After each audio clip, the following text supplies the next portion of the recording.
as well, because this one is one of the first ones. Also, what can I say? Hi, Mom, because I know she's watching on the live stream. And yeah, I think that's about it. Also, yeah, I'm really excited to do this meetup because it's the first time I'm doing it in VR. Also, it's going to be the first time that, I have to kind of figure out if the crowd understands what I'm talking about or not. So please use emojis when you don't understand something or whatever. You can put the sad face so I can re-explain or things like that. It's going to be pretty short as a presentation because after that we have the SpaceX launch. And yeah, so for the questions, it's probably better if you wait until the end of the event. So yeah, unless there is a very pressing question, but otherwise it should be fast enough so we can cover everything in the end. All right, so today, first thing, security in Bitcoin is pretty much dealt by key management. So we have two important things to cover. There is who controls the keys and how are the keys kept. By keys, I mean private keys, obviously. So who controls the keys? That is simply, do you have your own private keys? Do you safekeep them yourself? Or are you dealing with a third party like an exchange or businesses that do it for you? So that's about the control. And now how are the keys kept? This is impacting everybody. So even if you are leaving your funds at an exchange or online wallet, they still have to deal with the keys themselves. So typically you have different levels of keys. You might have heard of cold storage. So cold storage would be like the ultimate never touched a computer key.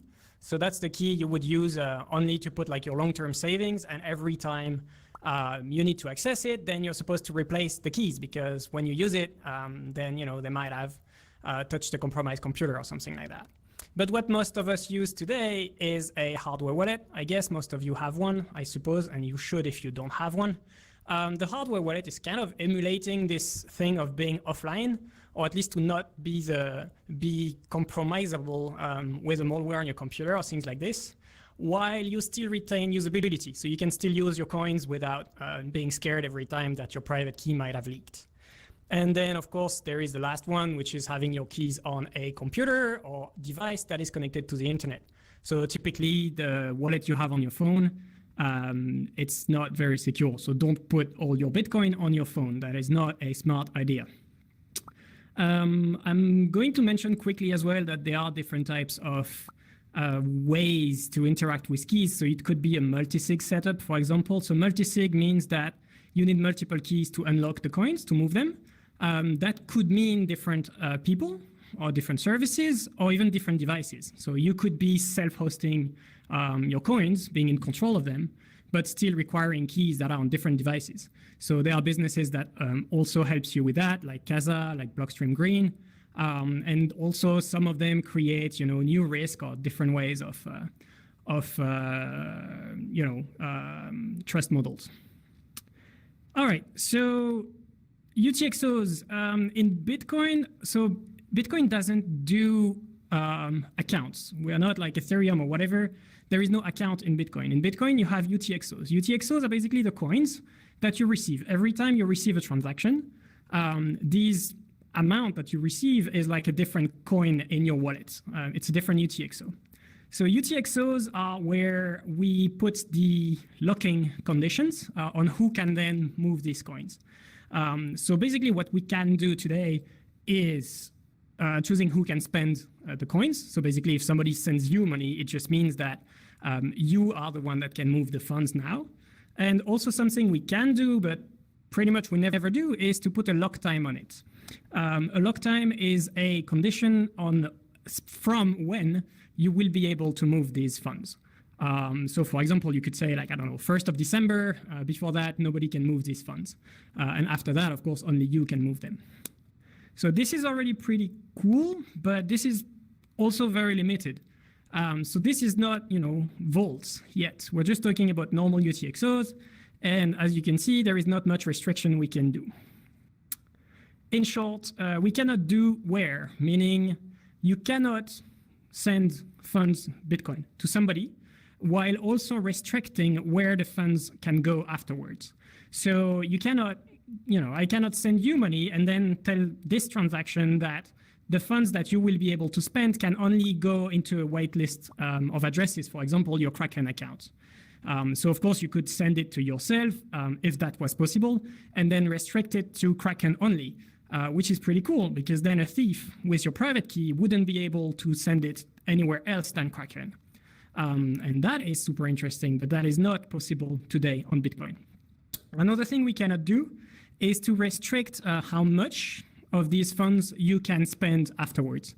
So we cannot put a restriction, for example, on you will be able to spend only $1,000 worth of Bitcoin every week, which would also be really interesting to deter theft, because then a thief wouldn't be able to steal all your money, even if your keys leak. So you would have time to defend yourself or things like that.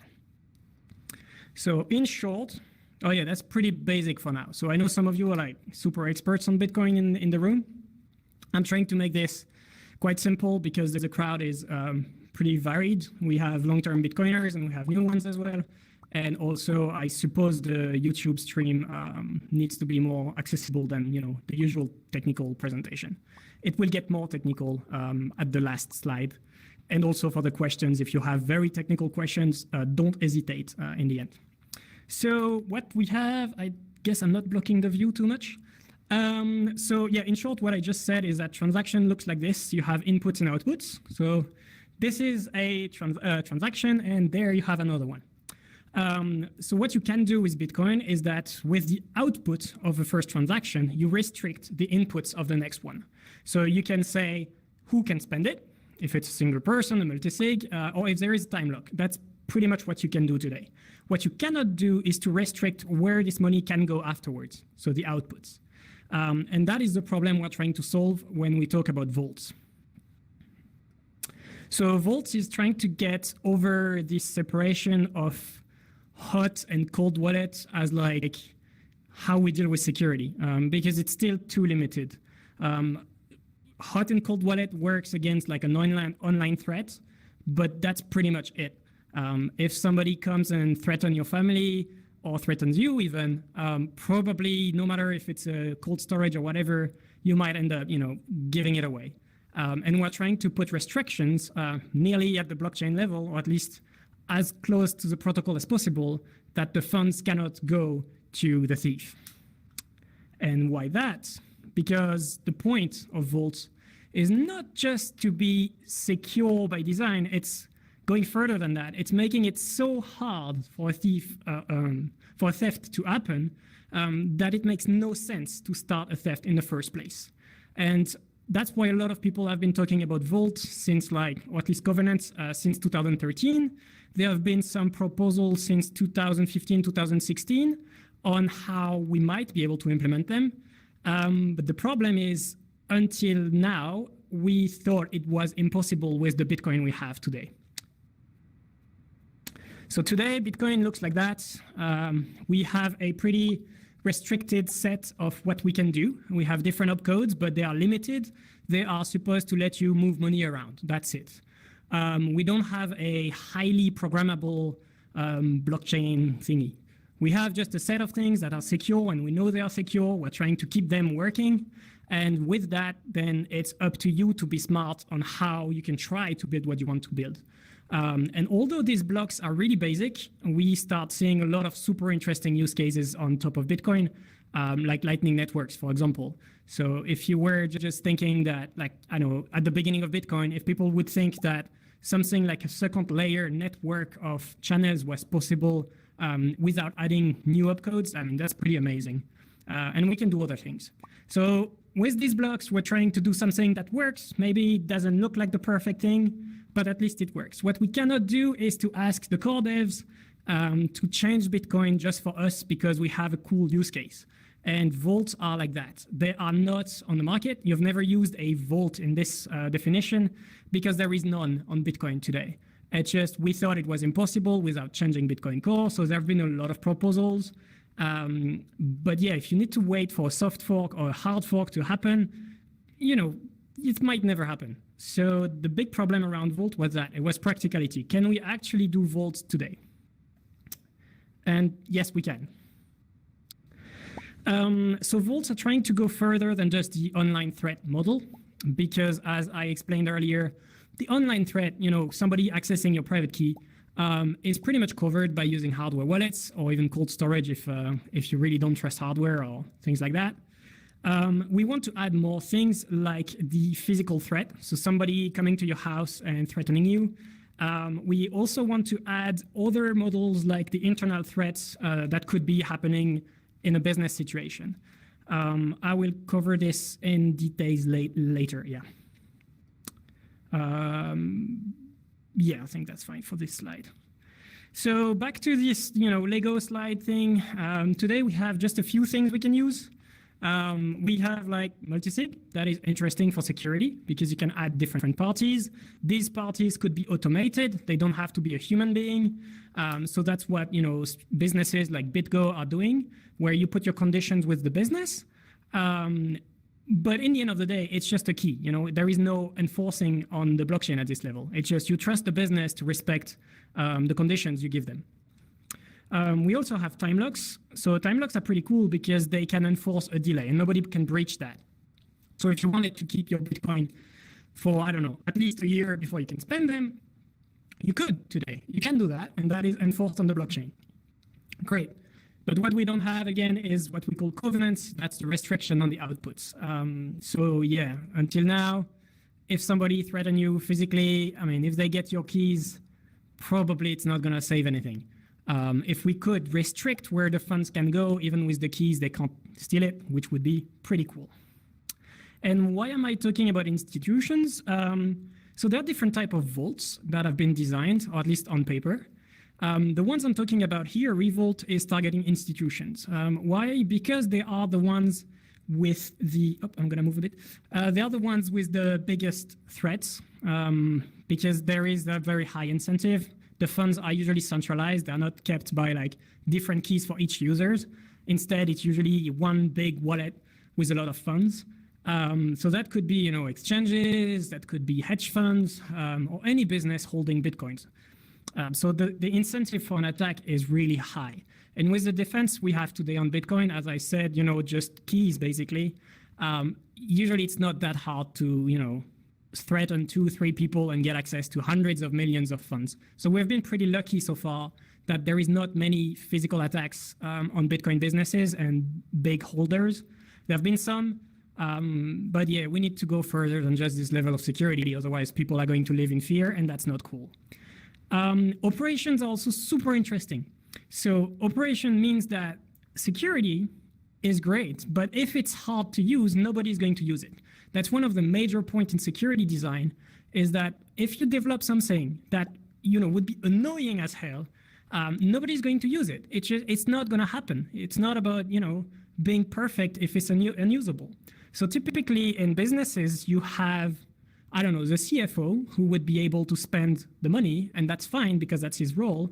But that means only one signature. So can he go away with all the money? That's an internal threat.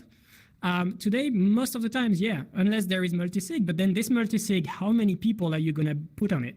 3 people need to approve every single transaction. That's pretty insane. And 3 people is not that much in terms of risk mitigation.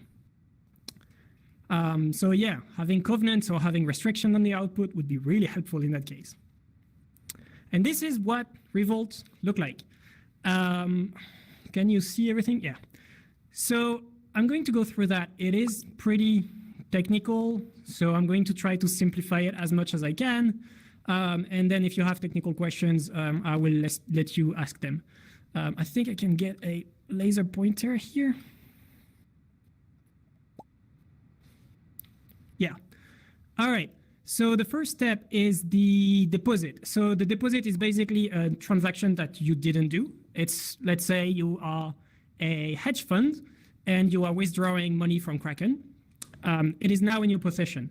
What we want to do is that this deposit, so the address you're giving to Kraken, for example, is a pretty big multisig. In that case, n out of n. N in this is not a small number. It's usually pretty high, and that's what we would call the stakeholders in our architecture. And the stakeholders are pretty much anybody that are concerned by the money. but they do not want to be taking part of the decision on where the money is going and things like that. It's just, for us, it's just a security thing. So these addresses, so these end participants, maybe once a day, are going to then be prompted with like all the deposit they received the day before. And they have to go through a process of pre-signing transactions. And they have to pre-sign 4 of them. So in this slide, you have 2. You have this one that we call the unvaulting transaction, which is going to be a pre-signed transaction. And you have this one, which is the cancel transaction. And that's where the name Revault comes from. Because when you cancel a transaction, it goes again to a vault. So to an n out of n big number multisig. All right. So now, why are they pre-signed? Okay, different things. The unvaulting transaction, so the one that will let people spend from the secure vault here, has 2 different types of condition. You can use them to spend. Either you are part of the M of N, so M would be the pre-approved spenders. So typically, it could be 1, could be your CFO. It could be 2 or 3 traders if you are a hedge fund. So this is a smaller number, and that's the normal number of people that can use the funds in a normal business situation. So that's where the operations come from. And also, then they would have to have a delay, a time lock on the transaction using this. So for these guys, for the guys spending the money, all they see is a normal Bitcoin wallet. They have a wallet with outputs they know they can spend from, and they just decide, these funds can go then to whoever.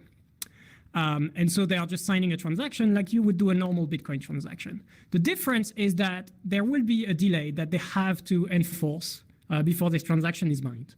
And during this delay, one other pre-signed transaction that's also using the N of N because the signatures are going to be signed from there.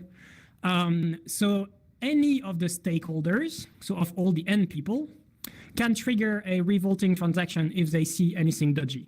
But because these are pre-signed transactions, the private keys are not stored with them.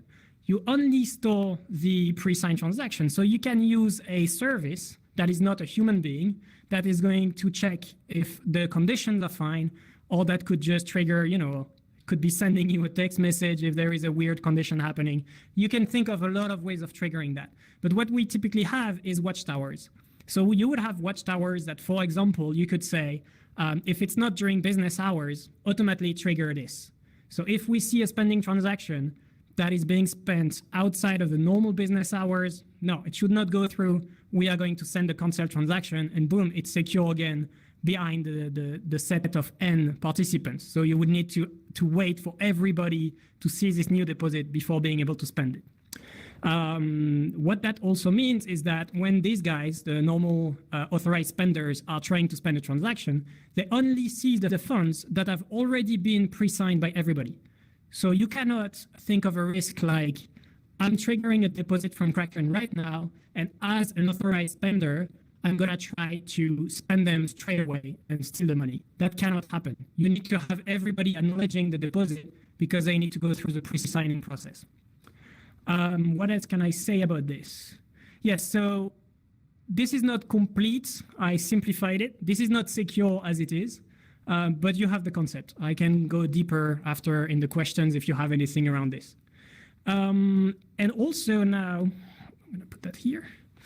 And also now there is another thing which we have into this architecture that you might have seen if you've seen another presentation of Revault, is that we're adding 2 other transactions. I've put only 1 box here because otherwise it was too many boxes. But you have 2 different emergency transactions that are spending to a different type of address. So it's not an N out of N.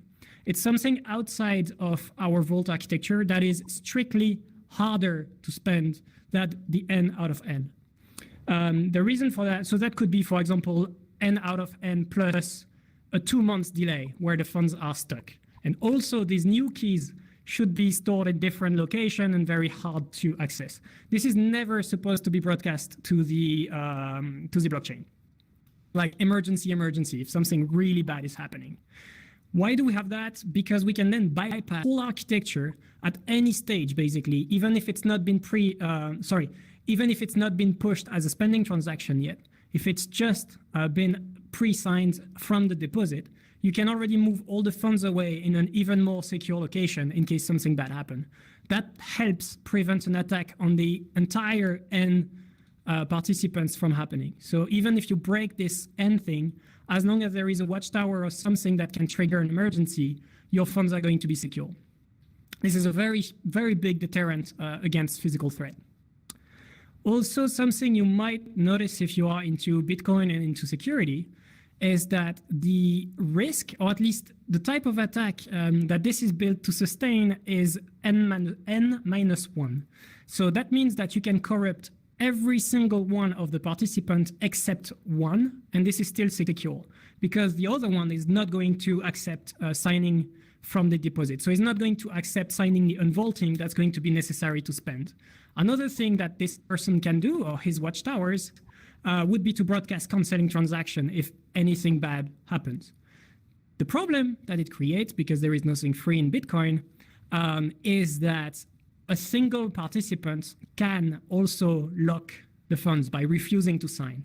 So that's something our model here doesn't cover because it cannot. It's either you are secure against theft up to N-1, or you do or you don't have this resilience against the one being able to lock the funds. Why that? Because if the one is the protocol has no way to know if the one is actually the one being corrupt or not. So we took the choice of letting the funds be locked, not burned, locked, until they resolve it by legal matter or whatever. It's supposed to be for a company. We prefer the funds to be locked than being stolen. So the approach we took was that in any case, there shouldn't be any theft possible. We prefer to have the funds locked for a long time.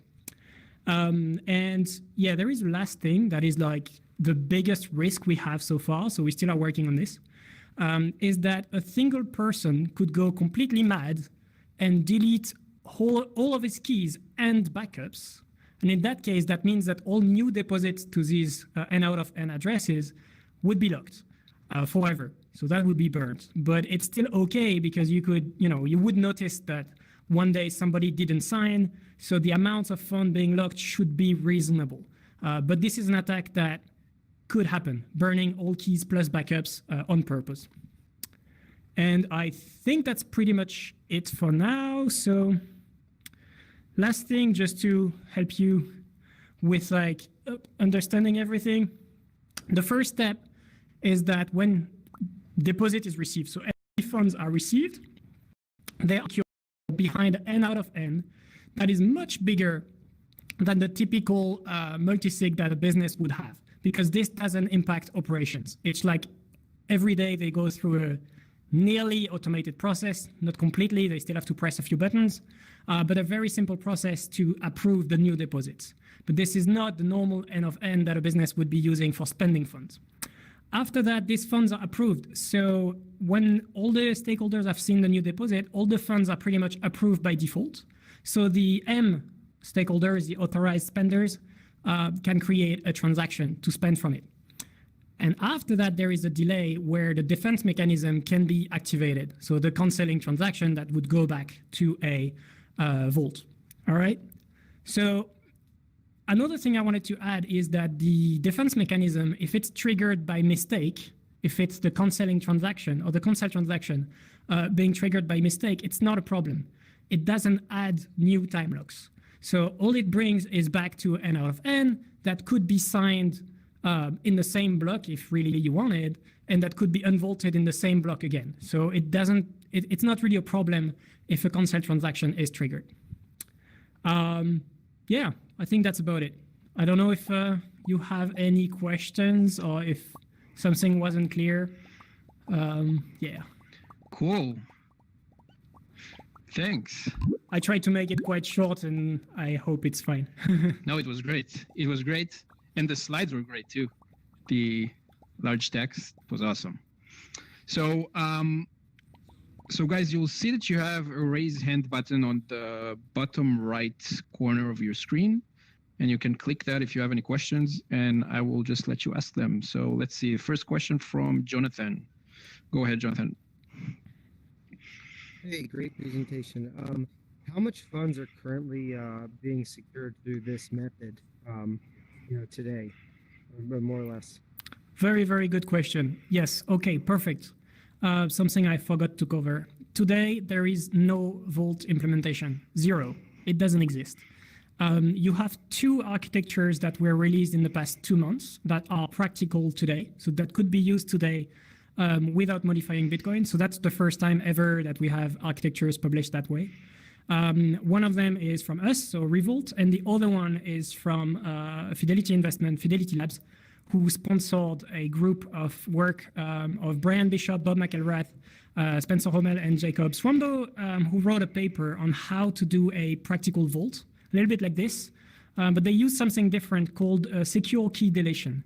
So their architecture would require that you can delete private keys in a secure way, and you know that it's deleted, and then you have to store all the pre-signed transaction, because if you lose them, the funds are lost. So it's a very different way of implementing something similar. And now the implementation that we have is only a demo right now. It's written in Python. You can find it on GitHub /revolt/revolt-demo, which is a functional demo, but you should not put funds behind it. For the other one, I don't know if it's finished yet, but I think they will publish it very soon. They also have a demo in Python. It requires a little bit more. It requires HSMs and things like this. But yeah, so for now, the state of the art is demos. For Revolt, we are currently trying to make it a business, which probably the other one is not going to become. As far as I know, the other one was just like an academic paper to see how it could be done, not really with the willingness of building it in production. For Revolt, we're really trying to build it to production. So probably you will see a full implementation in like 1 year of time. It needs to be built up properly from the ground up, being reviewed, being audited. It's a lot of things we need to do, but probably in like a year of time, you will have it working, like implemented properly. Nice. Thanks, Jonathan. Next up, MZ. Hello, over here. My question is a very good presentation, very good. My question is the unvoiding transaction. Does the M of n must be the n, the same n as the n of n? Let's take an example. Could it be 2 of 3 and 10 of 10?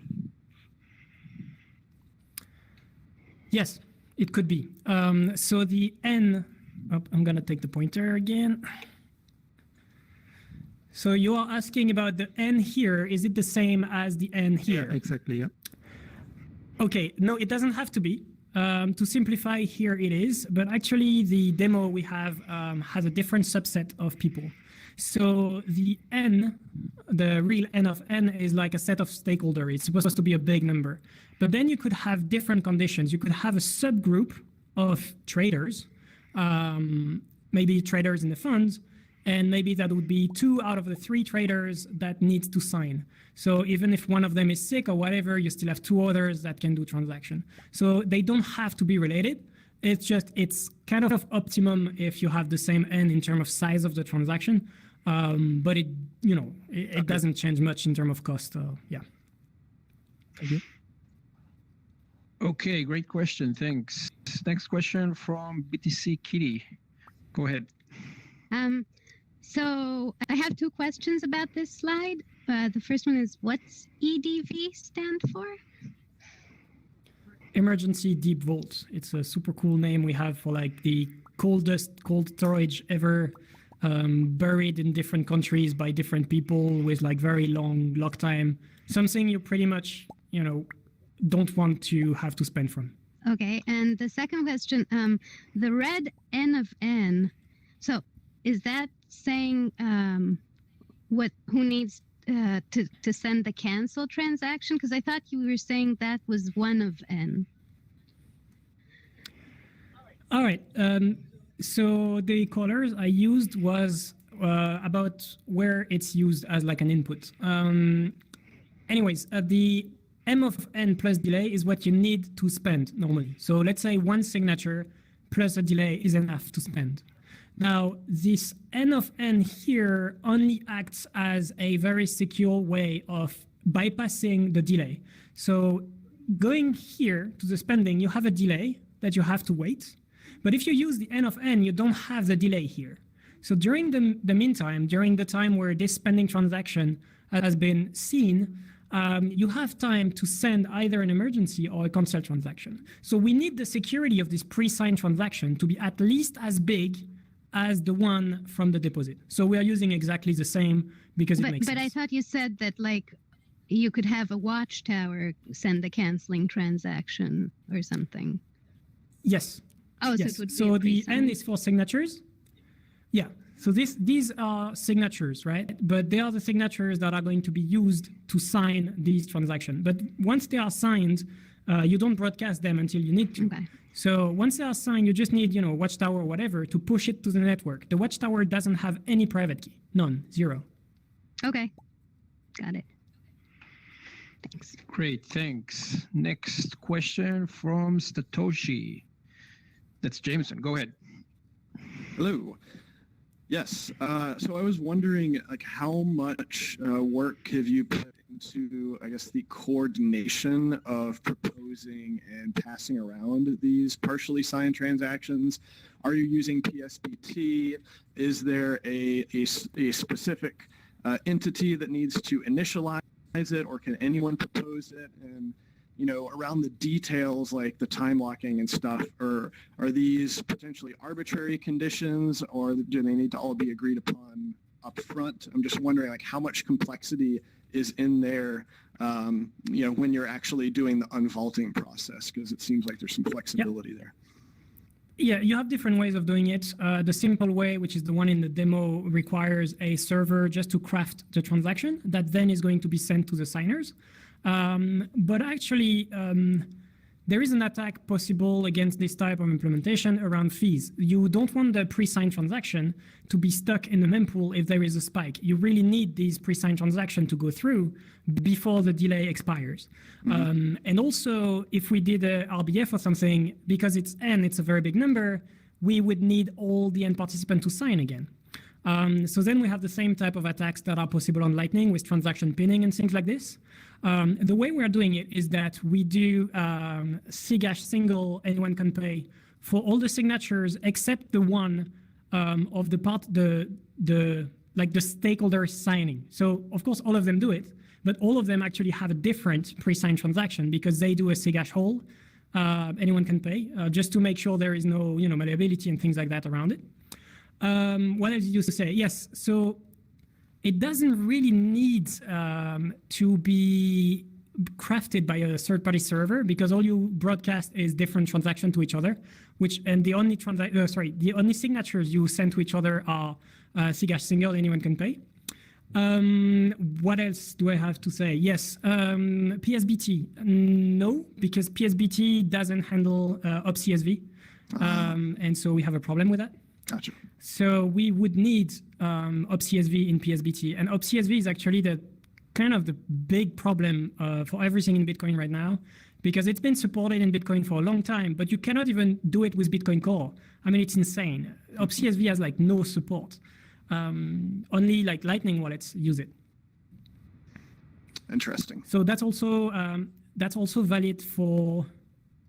I think it works for Miniscript, but for Miniscript we have other problems with this because in the different conditions of the script, we use the same participants sometimes, like the N here or whatever, and Miniscript doesn't handle factorization of public keys. So it would create a script that reuse the same public key multiple times, which is suboptimal in terms of fees. So even the transaction for this implementation, we have to build them by hand. But yeah, we've reached probably the smaller size possible, but we have to do it by hand. Gotcha. Thanks.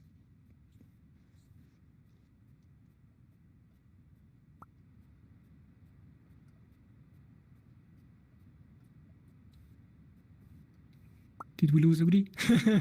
Sorry, I was muted. Sorry. Next question from Pox.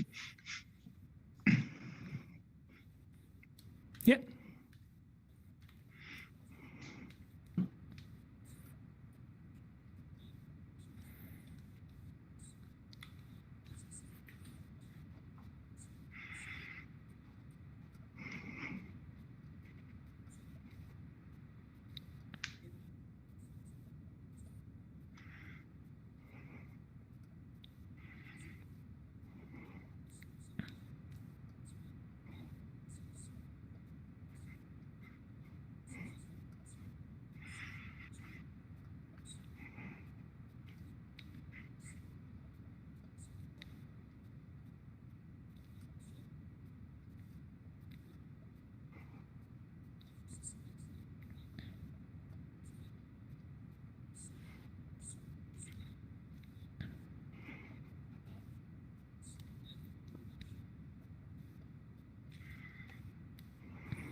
Yeah.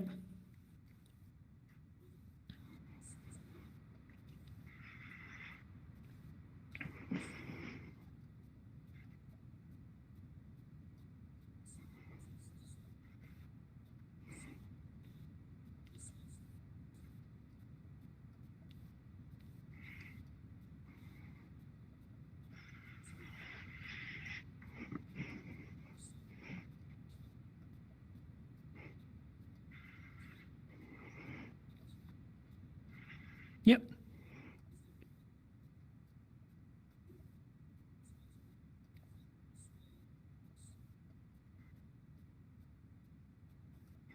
Great questions. All right.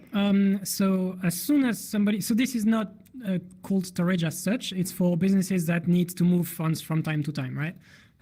That could be the cold storage for an exchange that needs to move still funds from time to time. As soon as they do one transaction like that, it's pretty obvious that this is Revault. There is nothing else using this kind of scheme, as far as I know. I mean, you could think of some, yeah. But it would be pretty obvious that it's behind a Revault type thing. And also you would see that there is n of n that is pretty big and might just scare you before everything else. So now let's go for the most hardcore attack that you could do against it, because I think it's easier to start this way. Let's say the n of n here is like 5 out of 5 people. It's a pretty small hedge fund. It's all the partners, right? If you only attack 4 of them, you have one that will be able to trigger either cancel transaction if you're trying to spend, or an emergency if you suspect that anything dodgy is happening. So this is already pretty big deterrent. Now, if you manage to have all of them attacked at the same time, meaning in the same 10 minutes, in the same block, so they don't have time to figure out that something dodgy is happening, you still have the risk that any one of them is going to push somehow, an emergency transaction. In that case, all of the funds, so one emergency transaction cascades and send all of the other ones. So if you send one, all of the funds are sent to an address, EDV here, that has never been used before, so you don't know what kind of security is behind it. The only thing you know is that it's harder to spend from than n out of n. So out of these 4 people, maybe you can't even spend it. Even if you already targeted these 4 people and you keep threatening them, you completely abducted them. Typically, the EDV would have like a multiple months long time lock with at least the same number of people, maybe even more. So there is absolutely no guarantee that you'll be even capable of spending from the EDV, even if you take these people for a few months with you. What else? Yes, in terms of watchtowers, so most of the processes should be, because that's part of security as well, most of the processes should be backed up by automated processes. So watchtowers, the great thing about them is that you go from the security assumption that adding a watchtower should never add a new risk. It should only lower the risk. That's why watchtowers don't have private keys, for example. They cannot steal your funds. Watchtowers can only trigger something that puts the funds back in a safe vault. So any business should have multiple watchtowers. They should have watchtowers that they self-host themselves. They should also pay businesses to be watchtowers for them. And you don't know how many they're using. So how would you know how many of these servers you would need to DDoS to make sure absolutely no one can spend just a cancel transaction, for example? Yeah, so there is that. And now we have another attack we're working on, which is a nation state level attack where you would attack all of the participants at the exact same time, but you also make sure that they have absolutely no way of signaling an emergency transaction themselves. So you absolutely cut, power, internet, you make sure that there is absolutely no radio wave coming out, no satellite signal, anything, just so they have no way of signaling that they are being threatened. Now, we're looking at that because that might be an attack. So there are different ways of mitigating against that. But yeah, they are a little bit harder. So we have to keep digging on this.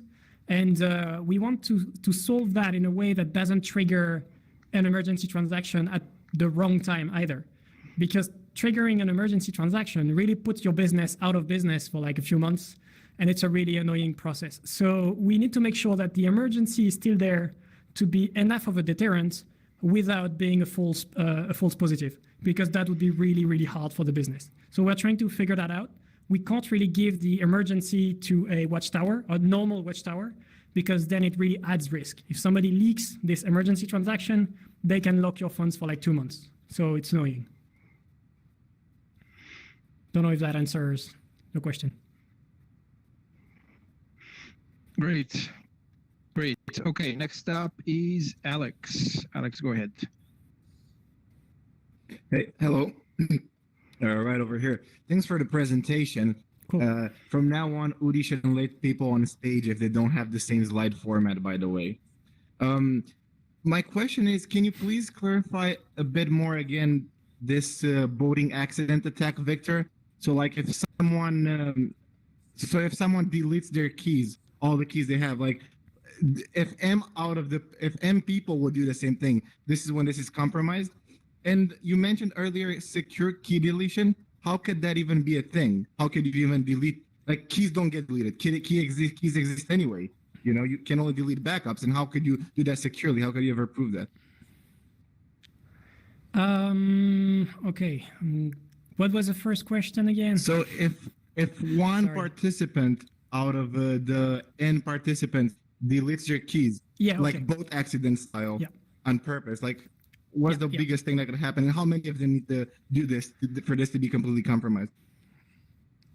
One is enough to break the thing, but they need to delete their keys and all of their backups, right? So the boat accident is not enough unless, you know, the backups were in the boat and everything else was in the boat. Why is it a problem? Because we need these keys, all of them. We need them to unlock from the deposits. So as soon as you receive money to one of these addresses, you need all of the keys to pre-sign the rest. So if any single one of the N here doesn't exist anymore, then all the new deposits are going to be lost.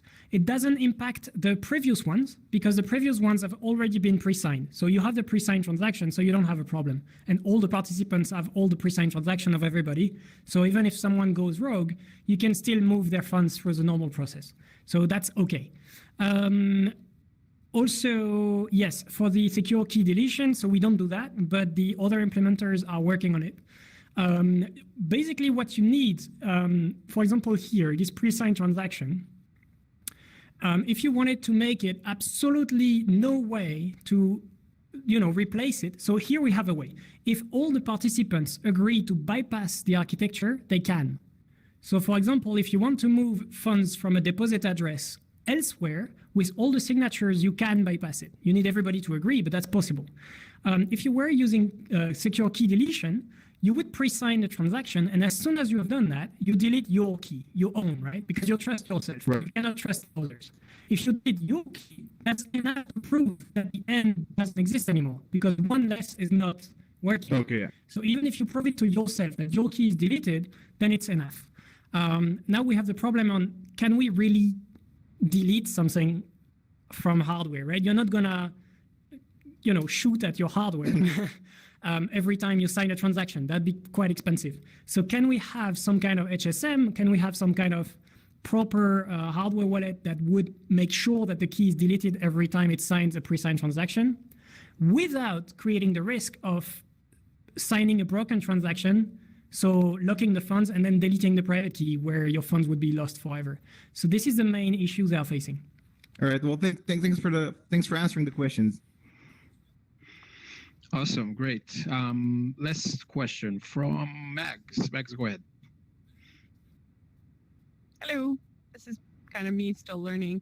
I'd love to hear a little bit more about watchtowers. That's something that I'm new to. I kind of was diving into Lightning recently, but if you could, like, do they run? Sorry, just can you provide a little bit more about what they are? Like, do you have to run?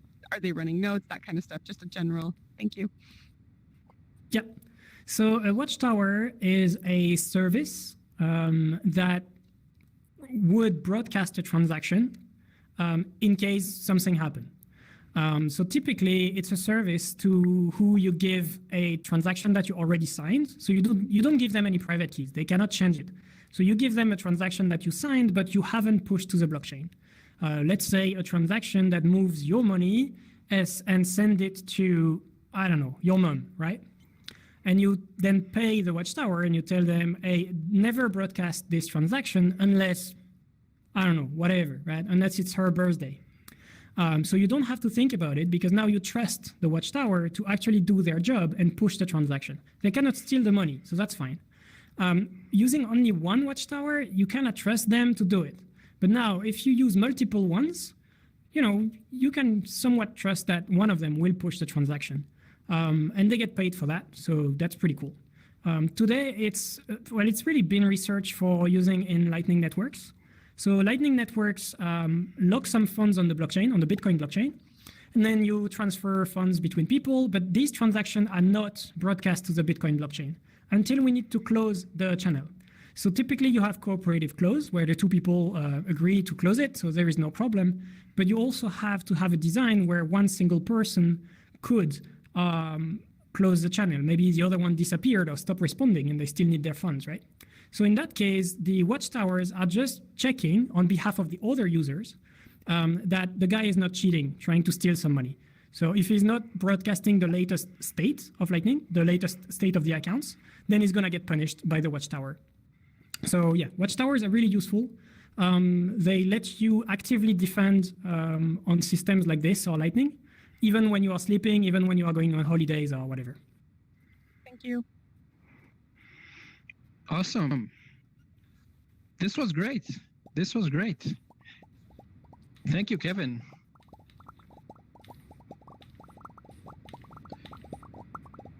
Okay. Cool. Kevin, this was awesome. How was it for you? It was great. Much better than doing a Zoom call or whatever. It's really cool to be able to see the people asking questions and yeah. I'm not sitting right now. I'm standing, and it feels much better than being in front of a Zoom call or whatever, where people are actually watching what you're doing. You're watching me, but it's not me. Oh yeah, you have a cool setup. You have a pretty pro setup in your room. It's pretty awesome. Yeah, I actually I recorded, well, if it works, I recorded this. So I recorded myself doing this talk, from the outside. So maybe we can do something with it if it worked. Cool. Well, so thank you, Kevin, for doing this. This was awesome. Thank you guys for showing up. Thanks, Kraken, for supporting these every week. And well, I guess what we usually do after these is we jump over to VR chat, and we're still going to do it, but not yet. So what we're going to do is I'm going to switch to the stream for the SpaceX launch. I hope it works. And I guess we have 20 minutes until the actual launch. Hopefully they launch. So let's see how it goes. It might be a bit loud, especially if we're on stage. So we'll probably want to go off stage. But yeah, let's see. I can unmute everyone. So yeah, now you can speak. And Hello. Here he is. Now on the Dragon side, the Dragon mission director and the team there are reporting no issues. They've done their communications checkouts. The crew access arm, as you can see, is retracted away from the spacecraft. The crew is strapped in and they are ready to go. Final instructions will be going to the crew at T-minus 10 minutes. The crew displays will be configured for launch, and that setup will give astronauts Bob Behnken and Doug Hurley insight into how the launch is proceeding and provides constant updates on vehicle health. We've already heard the crew give their go, close their visors, and get ready for launch.